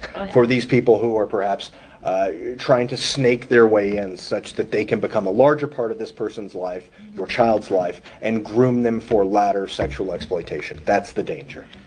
All right, warning signs, and I think Rhonda hit on this quite well, so we'll spin a speed through this. But when you see a pattern of aberrant behavior in your child, they're withdrawn, they're not, they freak out anytime you try to take their phone, something like that. But also there can be signage pointing the way towards horrible online behavior. They could be getting money from people. There are unknown numbers on their phone. There's things that you don't recognize, but I think, as Rhonda said, it's a pattern of behavior that you don't recognize and doesn't sit well with you. Right. Agent? Just noticing that change. Yeah. Those are the warning signs. Cyberbullying, it's huge, and it doesn't involve online predators per se, but I can't imagine growing up today with the pervasive cell phone culture. I graduated in 2000 in Roswell, New Mexico. I didn't have a cell phone. I didn't have the pervasive feeling of having a bad day at school hang over me 24 hours a day. And children have that now. And what happens now is phones are constantly beeping and buzzing. If a child is the product or is the target of cyberbullying, it never ends. It is 24 hours a day. And so because it affects a child so deeply, you as a trusted adult need to be an outlet for them so that you can put a stop to it. Because there is nothing more pervasive in a child's life than 24 hours a day of bullying. It's horrible, and I can't imagine, nor do I think a lot of adults can imagine, what it is like to be an adult where this horrible content regarding a child just exists all day, every day. Do you have anything? No. Yeah, terrible. All right, highlighted is a thing I've hit on quite a few times. It's not your fault as a child whether you are lured by an online predator, whether you're the product of cyberbullying, whether you think you've been financially sextorted. It is not your fault, but once a child comes to you as a trusted adult, it is your time to spring into action, to document things, to involve law enforcement, to help them report it. But you are the intermediary between the child's conduct, the reporting, and getting it in police hands so that an investigation can truly begin. How do you interact with parents who have observed things going wrong with their children? We try to give them education and victim services, not only for their child, but for them to, because just because it happens once doesn't mean it's not going to happen again. So we want to give them the tools they need to move forward. So as a parent, and I'm curious for your thoughts on this, you need to begin the process of preserving evidence, getting everything together so that you can give it to the agent so they can conduct a meaningful investigation. Would you advise people to put their phone, a parent, when they observe their child doing something illicit they shouldn't be doing, put their phone in airplane mode? Great idea. Why? Because then that information can't be deleted from that child's phone. Okay. So as a parent, save what you can, remember what you can, take screenshots of what you can, send it to yourself, note things that might evaporate or go away. Remember, you are a sponge at this point and you have to convey these things to law enforcement. All right. I didn't know about this stuff until I began this presentation. Did you know about the content removal stuff? Yes. Do you want to talk about this? I didn't know about it. I find it fascinating and a really good thing. So the mechanisms are largely the same. Obviously, the website is different. Take It Down for NCMEC is meant for minors, and Stop NCII is meant for adults. Essentially, if you have sent media to somebody on any platform or even text message, you can upload that to these websites. They won't keep the media that you send, but they will create a hash value for it. They'll send it into their repository, and they try to prevent that particular media from being shared on a variety of platforms. Gotcha. So if something has been leaked, it's not just on the internet forever. As a parent, you can take steps to try to get it down. Correct. Got it. All right. You want to talk about the CARD team? Do. Okay. So the FBI has a group of people that receive a lot of training and have a lot of experience in child kidnappings. Typically, we deploy for children that go missing under weird circumstances if they're 12 and younger, but because of the internet, we realize that 13-year-olds up to 18-year-olds may go missing under weird circumstances as well, and they can be enticed away by strangers that they met online. So if your child goes away, please report it to your local and state authorities, but then also tell them that the FBI has this great unit. We will always give at least consult calls, and if we think it's necessary, we will deploy that team to find that minor as soon as we can. Thank you, Asia. All right. Educating yourself. You've done that today. You have participated in this presentation. This is not the only presentation we do. We go out to schools. We do community events. Ask us to present at schools at your events. We are happy to do so. I think my contact information is on the next slide. Here's some websites, but call me, email me. We are happy to do that through our offices. Who to contact? All right, I'm right in the middle. That is my cell phone number. I got no other phone. I don't have a desk phone. That's the only way to get a hold of me. That's my email address. It's going to go right to my phone. If you have anything, contact me. I will not hesitate to put you in touch with great resources that I'm aware of. And it's been a pleasure presenting to you guys. And we do enjoy, myself and the agent enjoy doing this. Agent, any final words? No, thank you. All right, thank you. We appreciate your time. Thank you so much, AUSA Zach. And thank you so much, AUSA Zach Jones and Agent Nancy. We appreciate your presentation. We're now going to hear from Birga Alden. She is with the New Mexico Dream Center. And do you have the clicker that I can borrow from you? I do. Remember, there's like a 4 or 5 seconds. Thank you so much. Well, pleased to be joining this panel today. There have been a lot of excellent presentations. I may have a few points of duplication, but I'm hoping to kind of round up what we've heard from all of the different agencies and bring some points to what do you do now? What are the next steps that you take? And one thing I do want to point out, just having heard all of these different presentations, is I know that we've got a diverse audience. We've got folks that are working in school administration, school counselors, teachers, support staff, parents, etc. And so we've touched primarily on online safety, grooming, and child sexual exploitation that may be happening from external sources. But I do want to make mention that we have familial grooming as a big component of what we see in New Mexico. It is on the rise across the nation. And so we are seeing minors that are being exploited by parents, grandparents, aunts, uncles, and primary caregivers. And so while much of this content has been directed to online threats, As I'm talking to school personnel, I want to make note that sometimes what you are seeing happening in the classroom in terms of some disturbing signs might be because there's something going on at home. And so I just wanted to start with that and just flesh out some additional points of reference as we go through this presentation.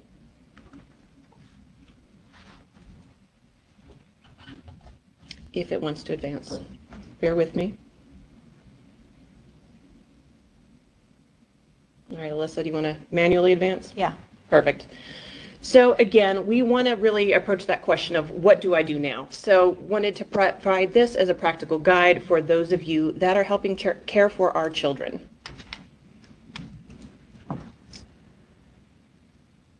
So first off, I just really want to emphasize you're not alone. And as you've seen, you have had presentations from a wide variety of folks, everything from service providers, curriculum developers, concerned parents, law enforcement, prosecution. It really takes a team. It takes a small army to protect our children. And so you are not alone in this fight. If you begin to feel overwhelmed, unsure, even scared, that is a normal response. You're stepping into a world that is really uncomfortable. You are standing in the gap for a child that needs your help. And so know that you too have people that are going to stand in your corner. Just as you stand up for a child that's in need, you've got other people that can surround you. So you're going to be left with a lot of points of contact at the end of today. I really encourage you to reach out to others to say, hey, I need somebody to walk through this process with me. I'm not feeling confident. I want a support team myself. And so please take advantage of all the contact points that we're going to leave you with today. So if you are in a school setting, for example, or maybe you are a caregiver or a guardian for somebody who is not constantly in your care, and you're having this kind of intermediate opportunity to brush up with the youth where you're beginning to see some concerns and you're having to weigh, I'm seeing some troubling behavior, but I'm not sure if this is an immediate concern.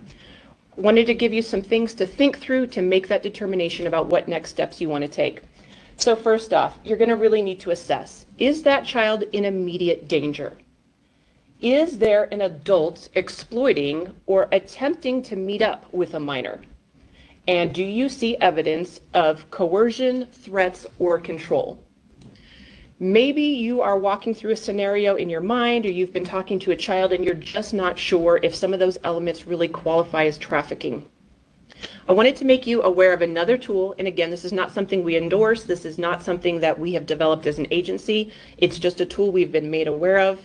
As the previous presentation was talking about AI being used for bad, hopefully this is AI being used for good. So there is a tech platform called Simply Report. It is available in app format and online based. And what it is an AI trained interface that knows what to look for in terms of signs of trafficking. And it will prompt a series of questions. So if you log in or open the app and you go to begin the conversation with the AI bot to say, hey, I am talking to a 16-year-old who has expressed X. It will prompt some next questions to begin to flesh out, is this something that is looking like it's a trafficking case? If at the end of the series of questions it believes that it is indeed trafficking, it will prompt a response and a report to law enforcement. If it's something else, it may give you that information, and then it's simply maybe time for you to engage with a service provider to say, you know, maybe this wasn't a full trafficking case, but it's something that deserves additional attention and something that we really need to address with this child. So how do I get support materials? So just wanted to make you aware of that platform. It is free, and you have access to it, again, either web-based or on your phone through your app.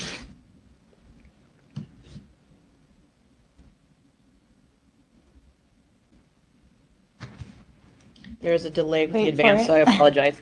So I do need to let you know that New Mexico is a mandatory report state. So if you are hearing a story from a child, it is a requirement for anyone to report. So in real simple terms, I'm going to read this to you for those that are having difficulty seeing the screen. In New Mexico, everyone is required to report suspected child abuse or neglect, not just professionals like teachers, doctors, or clergy. Reports should be made whenever there is a reasonable suspicion of physical, sexual, emotional, or psychological abuse or neglect by a parent, guardian, or caregiver. In the other box, there are some instructions about how you can make a report. So reports need to be made immediately to CYFD, that's the Children, Youth, and Families Department, local law enforcement, or tribal authorities. There is a hotline listed there. That number is 855-333-7233, or you can dial #SAFE from a cell phone. And again, not to raise fear level or anything like that, but just to be blunt about it, failure to report is a misdemeanor and can be punishable. So we just want to make sure anyone who is aware of any of those elements needs to report. So when do you need to involve law enforcement? If there is an immediate danger or a safety risk, if there is evidence of exploitation or trafficking, if there is adult-minor sexual contact or solicitation, if the youth has gone missing or you suspect coercion, that is time to get law enforcement involved. In the other category, this may be a time to reach out to some of the community support mechanisms that we have in place to get some additional information, coaching, training, or other pieces of information. Maybe there's concerning behavior, but you're not really seeing immediate danger. Maybe there's some early signs of grooming, or you know that that child has a lot of vulnerabilities. Maybe that youth is resistant to any kind of involvement with authority, or you're simply unsure and you need guidance. Most of our local service providers or service providers throughout the state have been trained to some degree around human trafficking, and if there is indeed that grooming or vulnerability that's crept up and they sense there's something more that needs to be turned over to law enforcement, they will absolutely go forward and share that information with you. So I think it goes without saying that if there is an immediate danger, that is a 911 call. A child is being grabbed, someone's being forced into a vehicle, something of that nature. There's a weapon present, there is an immediate threat, an immediate danger. That is a 911 call. If it is not immediate in the sense of you are watching violence take place, but you know something needs to be done immediately, you need to file a report with local law enforcement. You have heard a presentation from a number of these different agencies. You've been left with some contact information. I will share that information again at the end of this slide deck, but the New Mexico Department of Justice, FBI, HSI, and then of course the National Human Trafficking Hotline. And just a real simple kind of barometer, when in doubt, err on the side of protecting a child. Can I just say really quick, I think it's important to note that parents should not try to intervene themselves, that it's really important that you contact law enforcement. I think of my dad and he would want to, take action, take matters into his own hands, but you really don't know what you're going to face. A lot of these traffickers have a lot of, violence. They have weapons. And so it's just really important when it's a dangerous situation like that to really kind of bring in the law enforcement. Absolutely. So you beat me to it. Oh, sorry. No, it's all good. It's all good. This is a team effort. So I do want to point out that law enforcement responses are going to vary. And this is not the world of CSI on TV where you call in a case and it is solved in an hour or it's solved in 24 hours. These are sometimes very long, drawn-out processes. And so while we have all kinds of shows around solving crimes, that is not how it works in the real world, and especially does not work if you're watching, a 90-second snippet on TikTok. Child has disclosed something, so the law enforcement swoops in, and it's solved in 90 seconds. That is not reality. And you may need to contact more than one law enforcement agency, and that is going to depend on where the situation has taken place. Is it on tribal land? Is it, in Bernalillo County, Valencia County, somewhere in, that's not in an incorporated community? It will matter where you're located in terms of where you're going to get assistance for and through what law enforcement agency. Also wanted to point out that youth may not self-identify as victims, and I think that's especially true if it's familial trafficking. If trafficking has been happening in the home, it sometimes has been happening for generations, and it is the culture of that family. And if that is what you have grown up in, and that is all you ever know, you may not think of yourself as a victim. And I want to point that out. I think this is very important, especially for our school personnel to understand. Children may change their minds in the middle of an investigative situation. Maybe initially they were willing to share their story, and then you get a week or two into it and something has happened, they become fearful, or they are unwilling to participate or cooperate. That is very real possibilities in these situations, and just be prepared for that. Investigations and prosecutions can take time and ultimately may not produce the result that you want. Again, this is not an episode of CSI. At the end of it, we want to see the bad guys locked up. That doesn't always happen. We wish that was the case, but that shouldn't deter you from ever reporting, and it shouldn't ever deter you from going through the prosecution process, because we do need to hold people accountable. But just again, to set some realistic expectations, not every case is going to end the way that you want it to. So your role as a supportive adult, what do you do? How do you posture yourself? How do you interact with that child? This has been said a couple times, but first of all, stay calm and stay supportive. We just heard from the last team that you need to preserve the evidence. Don't start deleting photos, don't start deleting videos, especially if you're a parent. If you were to see something very sexualized of your child, I could imagine my initial response would be to freak out and start deleting everything under the sun, right? You don't want to ever see that image again. However, that is a very important piece of evidence that needs to be preserved. And as Alyssa pointed out, you need to avoid confronting the trafficker directly. You have no idea the volatility of the situation. You don't know if this is somebody that would threaten violence or harm against you or your family, or the circumstance. If you're a school personnel, that is not your place. That is something that needs to be left up to law enforcement. You as the individual reporting and interacting with that child need to be consistent in just continuing to be that safe adult. Stay curious. You've heard that phrase mentioned over and over today. Can you go back one real quick? Sorry, I was just going to touch on that right-hand side. Not to be confrontational. It's not your job to drill the kid or the youth for their story. It is not your role to do anything besides to be that place of safety where you're going to keep communication lines open. Not forcing disclosure is really key. We have trained professionals, especially in the child advocacy centers, that know how to do interviewing in a way that is safe, that works with children, that is going to be appropriate to use for investigations down the road. And if you as the school official or as a parent begin to really drill and force stories out prematurely, or force it out in a context that is not going to be safe to use later in a court context, that child may feel like, I've already shared it, I'm not going to share it again, and that may be disruptive for the investigative process. And lastly, just to build trust over time, this is going to take a long time to walk through the entire situation, so be consistent, build that trust. So where do you turn for community support? If you are located in Bernalillo County, we've got some options for you here up on the screen. So I represent the agency New Mexico Dream Center, and we have a drop-in center for youth. You are welcome, if you know of youth that need additional support, you are welcome to send them to us. Our website shows our hours that we are open, and we will serve unhoused or at-risk youth between the ages of 14 and 21.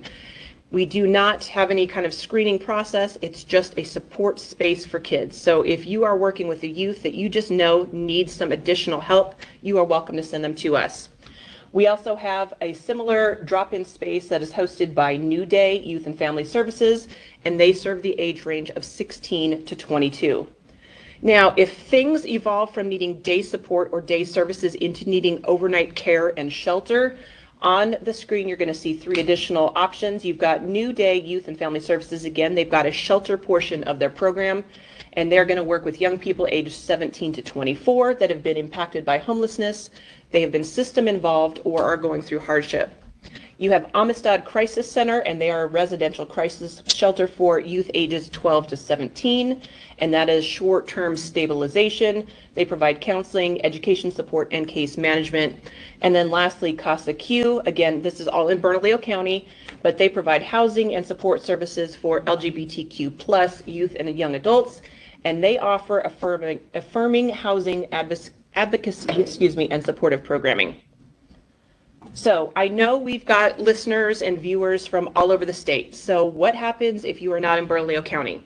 There are resources. They are obviously not as resource dense as we have here in Albuquerque because we've got the population hub, but we do have resources across the state in varying places and in varying degrees. And so I want to encourage you, reach out to Alyssa. She's got a document that has a list of where people are located, the populations they serve, and so she can be contacted. Her email address is here on the screen, and I know that we are going to make some, again, additional contact points available for this entire team so that you can reach out for additional questions. But if you are in the balance of state outside of Bernalillo County and are looking for those resources, I want to encourage you to reach out specifically to Alyssa. So some online resources to make you available, make them available to you, excuse me, and some of them have been shared already, but online resources are going to include things like thorn.org. I don't know if that one specifically was mentioned, but that's got some age-specific content that's really helpful for parents or educators to start pulling in some multimedia content to have some conversations with your kids. One of the content pieces that I use from there is a animated cat video that talks about sextortion.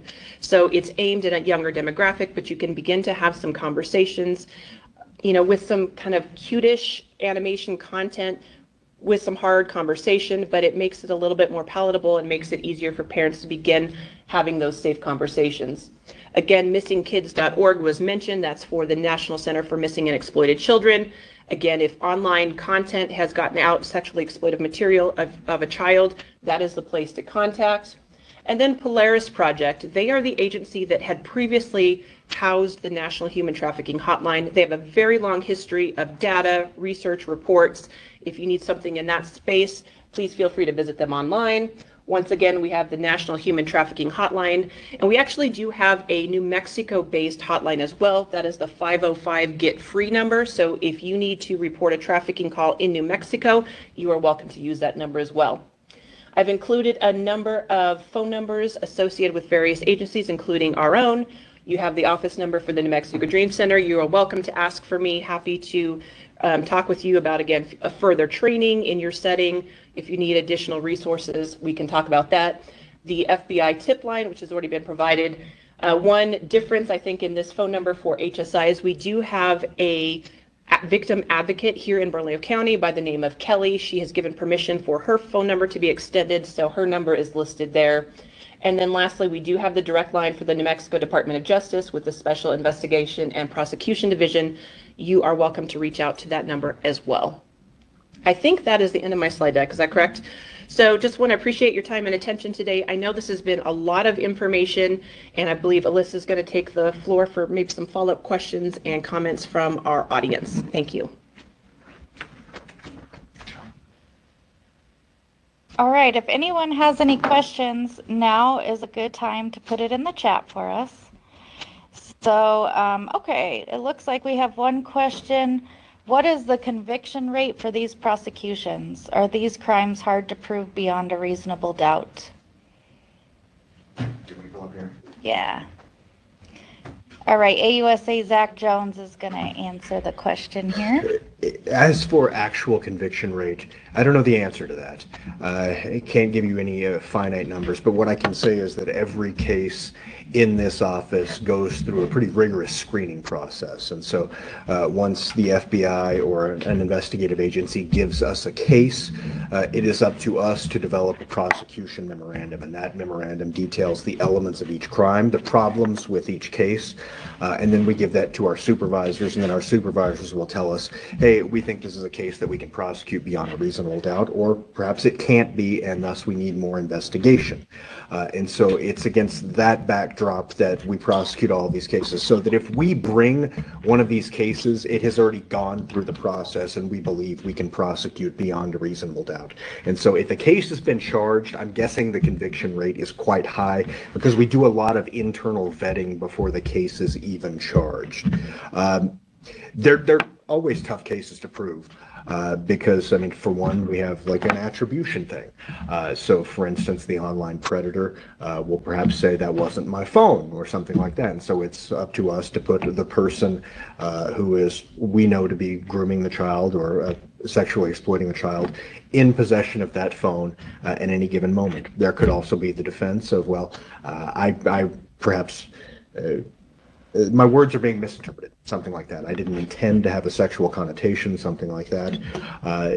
That's something we often have to overcome. Oftentimes with possession, distribution of all the CSAM material, Attribution, I would say, is the biggest defense. It's somebody saying that a lot of people had access to this computer.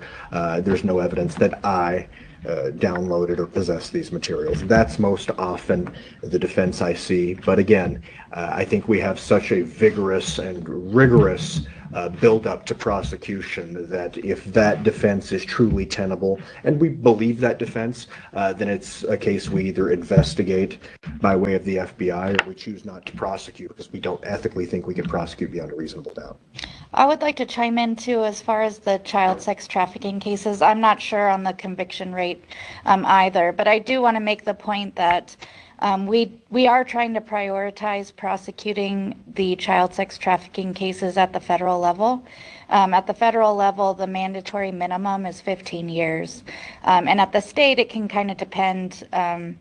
There's a lot of different factors at the state. So that is one thing that we are trying to do at the federal level, is trying to, take more of those cases at our level if we're able to set a greater precedence that if you are trafficking children, that you're going to face very stiff penalties. Okay, let's see. There was a question about that, about the vault app. Oh, can you pull that up? Because let me see here. It was something like, can you find the vault app in the downloaded Play Store? So one thing that you can do is you can go to the App Store, and there used to be a recently downloaded section in there, and so you can check in there to see what types of apps have been downloaded on your child's phone. One other thing I would like to add that Zach and Nancy kind of already touched on, but we did have a case in our office where the defendant actually kind of admitted to us that he would look at people's usernames. And so on the Twitter app, now it's X, I can never call it X anymore, but on the X app, he would look for, bipolar babe or things like that that indicated, possibly some mental health issues. And a lot of times, the youth may have just thought that was a funny name or may have picked it for a movie quote or something like that. But anything indicating that there was a mental health issue, he admitted that he would go searching for that. He would look at the, on Facebook. I don't know how much the youth are using Facebook anymore, but there are different groups. There's different accounts that you can follow. He would look at those to see if they were depressed, to see if they were having family issues, to see what types of communities they were trying to join. And that was one way that he kind of selected his prey, so to speak. So that's one thing I would just like to add that I think parents could really look out for is, check your kids' usernames, check the groups that they're in, not just the activity that they're posting. So one person said, what should we look for in young girls recruiting other young girls? And how do we report a suspicion when we often cannot prove anything, especially when families are not helpful / unbelieving / a part of the exploitation? Well, I think for that, just report it to your state and local. There might not be anything criminal, but in my experience, people that are working child exploitation crimes will, at a minimum, try to make contact with that family and interview that child, both on the child that may be recruiting somebody and the person that is being actively recruited, to figure out what is going on. And at the end of the day, even if we can't substantiate a federal crime or even a state crime, we're going to give both families some resources so that they can move forward with either counseling. Now they have a friend in law enforcement that they can call, maybe a forensic interviewer or like a victim advocate that they can always call and make contact with if something changes in the future. Go ahead, Birga. Should I? Yeah, here. Sorry. Sorry, we are having a few technical difficulties. I made them. So one thing I wanted to point out is if you're in a school setting, so maybe you're a teacher, a counselor, somebody observing this happening, you've got somebody who is more popular, who seems to be befriending some of the wallflowers, somebody who has been really reserved, and it seems like a very unnatural friendship or an unnatural partnership, I think give some extra time and attention to the wallflower. And while you may not be able to prove anything's going on, I think just setting yourself up as a safe adult, letting them know that, hey, you know, I noticed you've got some new friends. And if you ever are asked to do something that makes you uncomfortable, I want you to know that you can come talk to me. And so I think just establishing yourself as a safe person and letting them know that you observe that there are some new things going on, some new relationships that are being forged, and that you want to be available if things begin to feel uncomfortable for that child. All right, we have another question. If it is already reported to the FBI, can we still report it to local police? Yes. We conflict all the time. Yeah, there's often task force groups that meet together, and we kind of go through the different cases that are being brought in and kind of help determine who should take the case. So absolutely, you can report it to multiple agencies. Okay, this one is for FBI and HSI. So Sean and Tara, if you have a chance to chime in here, that would be great. How is the FBI and HSI tackling the online group 764 to continue preventing, oh, hold on, we got another.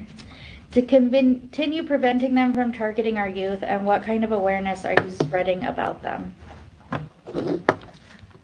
This is Nancy with FBI. To be honest, our domestic terrorism section is handling the 764 threat, so I don't know a lot about it. I know that they have started a lot of working groups and doing a lot of cross collaboration across offices to identify those bad actors, and then working to get federal charges on them for like extortion and production of child pornography. Can you say what 764 is?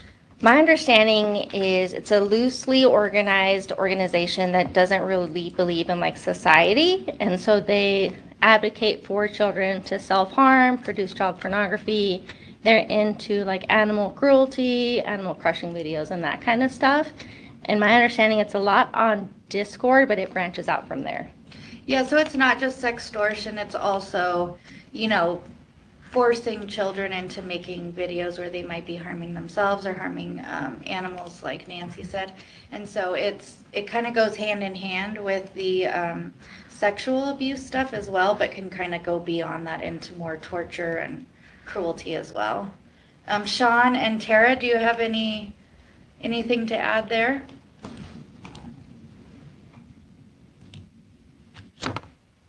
Not much from HSI to add. We also have participated nationwide in coordinated law enforcement responses with FBI and the Department of Justice to assist in some of those prosecutions. But outside of that, I don't have specific knowledge. Okay, we have one question. A lot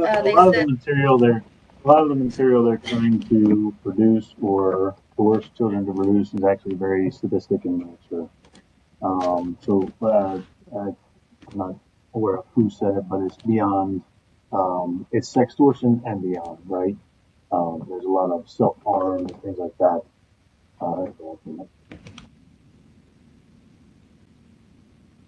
All right, we have another question. They said, I know in Finland and many other countries, digital safety and digital literacy is taught starting in elementary schools. Does the AG office have a plan or date for making this a requirement for all New Mexico's schools, especially those receiving federal funding? I don't know of any requirement that we can really implement at this time, but I can say that we have a new human trafficking task force. And that is one of the goals of the task force, is to conduct a great deal of training within the schools and various communities. I know the state AG's office also does many presentations involving internet safety. And so we do partner with them to try and do training in that regard. That is definitely something that you might want to reach out to the Bureau of Justice Assistance to make that a requirement for those that receive the federal funding. That is a little bit above our pay grades here, but definitely a good idea.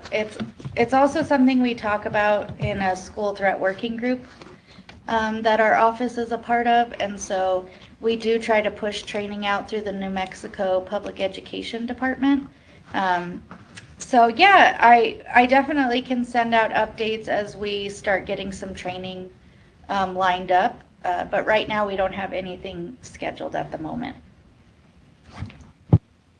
All right, let me see what other questions we have here.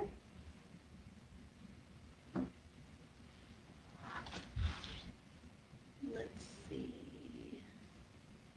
Okay, here's a nurse. She's a RN and a 20-plus year swim coach with USA Swimming. Go USA! These are extremely hard conversations and a topic that I know we all wish we didn't have to exist. I appreciate the education on this, as material I have learned in the past was not up to date for the current digital spaces. Is there any plan to have healthcare providers ask digital safety questions on physical healthcare screenings at this time? That's a fantastic idea. That's another goal of all of our task forces, is to engage with the medical community. That is a great opportunity for information and awareness to be spread. I know that, at least in the trafficking world, traffickers often will let their victims receive medical care because they want to keep them active and going. And so it's a great opportunity to get some awareness and get some identification going. We also have Birga, who... Yeah, so I was just going to say, I've done a number of presentations in the medical setting, and if that's something that you would like to request, you're welcome to reach out to me. I'm happy to make that training available. Getting things mandated at the institutional level is very, very tricky. So whether we're talking about healthcare professionals or schools across the board, to regulate training to come in is always a challenge. But if you are a voice of influence into a particular school district or into a particular medical facility and can welcome in training, please do so. I think, myself and others in the room offer that training and would be happy to engage with you at that level. All right, we have, this is a good question. If someone was the victim of child sexual abuse or another child sex crime more than 10 years ago, do they still have any legal options available today? Can you speak to how the statute of limitations applies in these cases and whether there are any exceptions for crimes involving child sexual abuse? Tim, correct me if I'm wrong. My memory is that at the federal level, the statute of limitations, there's a special statute of limitations. So ordinarily, felony crimes have to be prosecuted within 5 years of the occurrence. There's a special carve out for child-based crimes. And I think it's something like 10 years after the person turns 18, or what is the other caveat, Tim? So I don't have a great answer for that, but my answer to that question would be, really, I wouldn't worry about the statute of limitations to decide whether or not a child sex crime should be reported. Those crimes should be reported at any time that they're realized, I think, by an adult. And the reason being that even if that specific crime is outside the statute of limitations, it's oftentimes that if a person will engage in a child sex crime once, they'll engage in it twice and more than that. And so identifying that person for law enforcement may help them further investigations that go beyond that. And even if we can't hold the offender accountable for that particular victim, we may be able to hold them accountable for other victims. Yeah. Thank you, Tim. In any event, there is a longer statute of limitations period when a child is victimized. All right, here's another great question. Will the FBI and/or BIA continue to be involved when an Indian child is transported off the reservation? Who maintains jurisdiction? Thank you. Yes. I'm not too familiar with how we split up jurisdiction over that, but anytime a child is involved, we reach out to any organization, whether on the reservation or not, to offer our assistance in locating that child, and especially if there's interstate nexus, the FBI will totally try to butt in and help out in any way that we can. We have one comment. They said, we notice a large recruiting of special education students, whether with developmental disabilities or with learning disabilities. This is another point where it's a vulnerable victim. And, these abusers, these traffickers, they're very crafty. They're very manipulative, and this is another point I think when working with children, is it's really important to keep the blame with the offender. A lot of times, I worked with victims for 13 years, and every victim I worked with felt blame. They'd blame themselves. They often felt shame. And I think it's so important to remind anyone that we're working with that it's not their fault, and that these people are incredibly crafty. They do everything they can to reach vulnerable people and vulnerable victims. And, we have to keep staying ahead of them. And so hopefully this training is helping with that. Let me see if there's any other questions. Okay. So we are running over, but we are going to still keep answering questions. So please stay online if you're able. Okay. As a member of Free International Search and Rescue Task Force for Missing and Exploited Children, is the USAO, FBI, and HSI open to working with Free International to conduct a missing persons search here in Albuquerque? Well, I don't think anybody in this room can or has the authority to commit to anything like that. But that being said, I think everybody is looking forward to working in good faith with anybody who would offer any sort of assistance. And so I would say to the person who asked that question, feel free to email me directly. I can put you in contact with my supervisors and people who are in the know and responsible for making decisions. Yeah, we definitely do a lot of work with MMIP and with like Amber Alert, NECMEC, all of those organizations. So it sounds like something we could definitely try to participate in. But yeah, as Zach said, we'll have to get that approval. Okay. All right, I think that is it for the questions. Oh, wait. Is there a help sheet for families so they can know what to do to look for hidden areas on phones, social media? Many families and administrators do not know where the secret areas are or how to access them on different platforms. I will send a sheet. I have a sheet saved that kind of has some of these apps. They're constantly needing to be updated. So I'll also share the URL, the internet address, so that you can keep getting updated versions, because there's constantly new apps being released.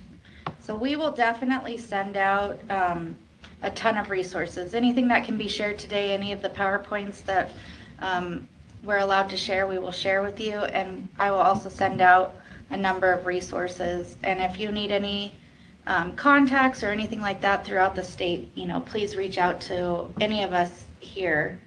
And Alyssa, I was just going to say, one of the areas where, again, hopefully we're using AI for good and not just, all of the negative elements. If you do an AI search asking it to give an explanation around some of the places where parents need to be on the lookout or administrators need to be on the lookout for hidden apps, etc., it will produce some content, and then you can ask it to turn it into a printable form. And so if you're looking to create something that can be distributed to parents or groups, utilize AI in that capacity. It's pretty amazing how quickly you can get a resource in hand. All right, we do have one more question. What digital rights currently exist for the sale and protection of digital data of minors? With the current state of AI, I have concerns about not being able to own the rights to my own image or my child's for sale, digital storage, AI replication, etc. Is there any legislation around this at this time in our state, New Mexico, or the country? Everybody's shaking their heads, and I don't think we know enough. There might be legislation that is percolating somewhere, but there's certainly nothing that's been passed at the moment that we're all aware of. Yeah. My advice is the internet is forever, so if it's on the internet, it's not safe. Yeah. Yeah, definitely something to think about, even if you're just posting like a family photo or photos of your children on social media. It's very easy to screenshot that to to copy and paste to, there's a lot of different options. So just something to think about when posting photos. And one more thing I wanted to add about Snapchat is they kind of defaulted, and I think they were sued, and so it might have changed. But they kind of had a default program where they were just sharing the geolocation of their users. And so a lot of children didn't know that they were automatically being shared. And there's like a world map thing. And you can see all your friends and all of their locations. And some children did not realize that. So that's another good thing to check on all of the apps, is like making sure the geolocation is off. Also, even within your photos, I know in the Apple photos, it'll automatically save the location of wherever you take a picture. And so you can turn that off in your settings. And that's some more of the resources that I'll make sure to send to all of you, but definitely something to keep in mind. All right, I think that's it. Let me just double check here really quick.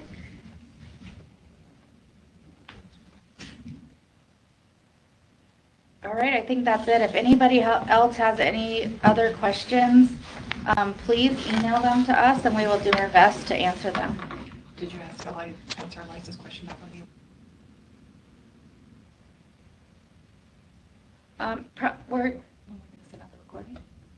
We will be sending the recording of this training out in the next few days. And so please feel free to share that with your friends, your family, anyone who's involved with children. Please send it out far and wide. And thank you so much for taking the time to attend this webinar. And we appreciate all of you. Thank you.